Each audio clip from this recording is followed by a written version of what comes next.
Welcome back for another video. Today's video is going to be a follow-up on this worm tower. If you haven't seen the previous video on this particular worm bin, I'll post it in the description. It's basically where I built the whole thing and put it together. Otherwise, right now, it's been like 6 months that I've had this set up with worms and everything in it. So you can see there's 5 different bins here. There's water at the bottom that recirculates it. So the purpose of this worm tower kind of thing is to get the worm tea, which is down here at the bottom. So all this stuff is perfect fertilizer for plants and whatnot. Besides the paper, which just fell out of the worm bins, but otherwise that juice is there. You can get that from this worm tower. So I mean, it works well. You got all these bins in here where you'll just add the worms and stuff like that. I mean, it makes perfect, you call it worm castings as well that I can take out. Just got to feed them again. But you can see all these different bins have different worms in it, so you can regulate that. But you can see all the castings there. That's like perfect stuff. But the purpose of this particular bin is for the worm juice, as I mentioned, and that you'll just basically put on all the plants and so forth.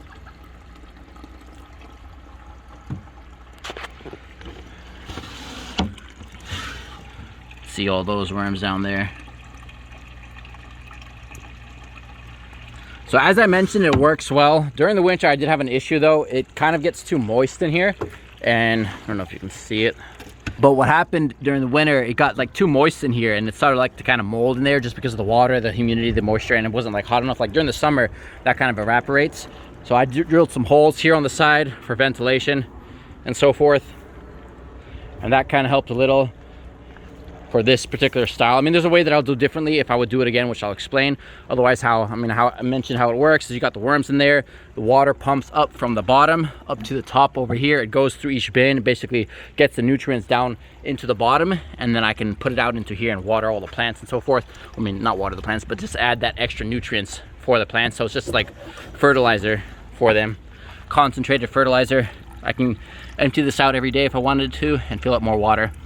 That's pretty much how that goes. And then after I'm done emptying it, I can either put water back in through here, or what I set up is I have this thing here where I stick the hose in, or if I wanted to pour some water in with a watering can or something, I can stick that there. Otherwise, I just stick the hose in like this, and then the water goes down this pipe and into here. It's gonna be hard to make it out. There you go. It basically fills up the tub at the bottom. I did originally have this here for doing it, but this works better, and then this hole just allows me to see how full it is. Ideally, you want the water to be dechlorinated, but I'm kind of lazy, and I don't have a dechlorinator set up to get the water fresh into here, just because the bacteria and the microbes, you don't want the chlorinated water. And after you get all this fertilizer like this, I either put it in my aquaponics system, which is over there, and it just adds extra nutrients to the system, or I can just pour it on the plants in the garden over here, or these trees. Right now I'll just pour it on this tree to be simple, if I can with one hand. And then this will just add extra nutrients to support the tree.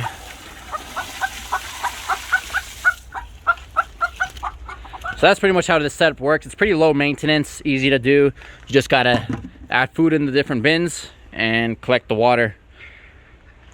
And then sometimes you might have to empty this out, just because it might build up over time.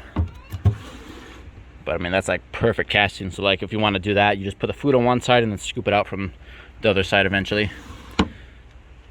Otherwise, I would set this up differently. So this I actually saw on YouTube, and then online I saw it and I thought it was pretty cool, so I wanted to set it up, and I built this and everything. But if I would do it again, the simplest would be just to have one tank instead of having all these. There's no point in having all these separate tanks. Not at all. What I would have is just one big tub over here. Like for example, I'd have something like this. Not the exact same thing, but just to give an example, I'd have like that up at the top where the worms are in, and then same thing with a bucket on the bottom where the water just circulates. So it will just circulate from up to here and back down. So just one bin instead of having all the 5, which is kind of pointless. Just have the holes on the one side and just circulates. So that's like how I would set it up again differently. Not particularly with these items, but that's just to show the example. Because I mean, you got to put the worms, which is not hard, but you got to put the worms in all these bins, and it's all made out of wood, so it's gonna rot eventually, even though it's kind of protected from the rain and everything. But in terms on the inside, there's still moisture that builds up from the pump, the humidity and so forth. So if I would do it again, it would be a lot different. Said exactly like that, which would be, in my opinion, more efficient, a lot cheaper as well, and a lot easier to set up. Otherwise, in terms of how it works, I mean, I don't know how nutritious the water is in there unless I send it somewhere. But I mean, it's coming from all the worms. They're composting all the organic matter that's stuck in there, and it comes out, so it should hopefully work. I guess a good either test would be to have a plant where it's poured on and a plant which doesn't, but I haven't done that. But otherwise, that's that worm bin. So far, it's a success. Doesn't take up too much space. Just a nice tower right there, and it looks pretty good. I mean, it's got these nice handles, kind of modern. I mean, it would look better probably if I painted it like a brown or something, which I could do later on, but that's that.